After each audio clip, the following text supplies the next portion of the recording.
Hello. Paulo Costa has had a very impressive undefeated run in the UFC, which is intriguing because when he first started his mixed martial arts career, he actually claimed his martial art was bodybuilding. Nonetheless though, his presence, his ability to walk his opponents down and pressure them against the cage, where he can then unload, his sheer physical ability must have been an integral component to his overall success. Fear, respect, that is what his aesthetic physique generates. He has a knack for eliminating skill differences by turning fights into full-fledged brawls. And from there, his tremendous confidence, his huge power and ability to soak up a lot of damage by forcing his fights into a phone booth. He has found himself crushing previous opponents, but versus Israel Adesanya, an elite striker with 99 wins in combat sports, without even a scratch on his face, he could not make use of the same kind of pressure that he normally does. He could not walk down a fighter who is a master at moving backwards, picking and popping out precise shots, timing and finding exits. He could not walk down a fighter who knew how to establish respect early on, or just straight up move out of the way, circle, find his way back to space. Tremendous ring awareness. It was an intriguing escalation, attacking the calf, often with the instep, wrapping around the back, a place you can't really condition, and all the hand trapping he'd do, which not only mitigated options from the lead, but allowed Israel Adesanya to manage the space effectively. He always had a tab against Paulo Costa's ideal striking range.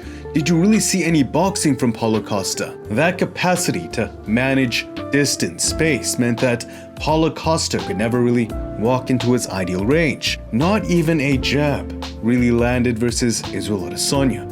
Paul Felder had said it himself, he saw zero boxing. The looping power puncher versus a target that's always moving, always flinching and feinting, not at random, but always with a purpose, testing your reactions. And his reach, his height, he's a long striker, never really in the ideal range for those haymakers. Israel, he said it himself, his opponents have a tendency of standing in front of Paulo Costa. They don't have the same tier of ring awareness, footwork, and ability to time the exit, pulling against the strikes, circling out, or catching kicks. What we saw was a tier of tactical understanding only humility towards growth and discipline could establish. That said, Israel Adesanya had said something very intriguing during his press conference, that he is a white belt for life. This is a mindset that is very rare in martial arts. It's the moment you are awarded what is known as the pinnacle of achievement. We humans have a tendency of ceasing growth, but here's the truth. We are either growing, maintaining, or decaying. This concept is actually very easily seen amongst bodybuilders, but to truly consistently grow, you're either neurotic, broken, fueled by tremendous trauma, or you're just so in love with the process, find so much fun and meaning within it that the status was minuscule in comparison. You just can't help it.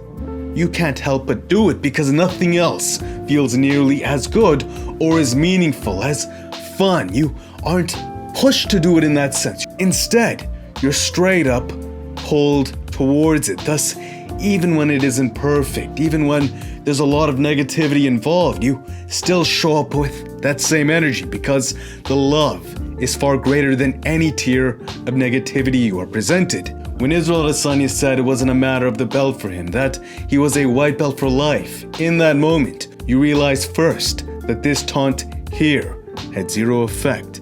If anything, it made him more confident because he realized an eternal student was just not there. Israel Adesanya, on the other hand, coming into the UFC, he was already recognized as one of the best strikers in the world. Yet every fight, when you pay attention, you can't help but be in awe because despite that status, he's still always growing, always learning. That stiff jab he kept throwing down the middle, Paulo Costa couldn't react to it at all because it's hard to see from the hands down style. It's something Muhammad Ali was legendary for, pairing that with feints to make it even harder to gauge. On one instance, the moment he raised it to block Paulo Costa's vision, boom, upside the head came clean a roundhouse.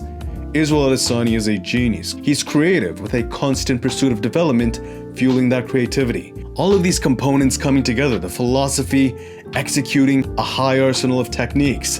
Israel Adesanya, he just ended up putting Paulo Costa in a very bad spot. He presents before you a very difficult question. You keep trying to walk him down, even though his timing progressively gets better. This more frequently walks you onto shots, or you let him pick you apart with his reach. Just standing there and eating shots. Taunts don't really work versus Israel Adesanya either. He treats them like techniques, thus, eventually, he times you the moment before you even try to taunt. What a smooth and frustrating fighter. You stand there and keep taking shots, or will the frustration build up? And will you extend against his precision, which in turn has you use that power against yourself? The more powerful you are, the more dangerous you are to yourself. Israel Adesanya, he just has it. In his authenticity, he just has it. The eternal white belt mentality that inevitably far transcends the black belt. The ability to keep the same energy which glints insight into his emotional intelligence, and a superstar aura that can only be achieved when you're absolutely being yourself. When you realize what you've seen, it shares a much deeper message to the rest of the world. Just be yourself. And never stop learning, with love and passion as your guide. Have fun, because not only is life short, but truly, nothing will have you learn and contribute more than when you're authentic and just having fun. After all, when one of the best strikers in the world enters the UFC and from there ends up progressively improving, what you're seeing is these very same underlying philosophies manifesting themselves in real time. To that end, thank you, Israel Adesanya, for this lesson. With you throwing a wrench at the cogs of what we think we know, it's truly humbling hearing you say that you too still have much to learn. Can't wait to see your next fight. And until next time, peace.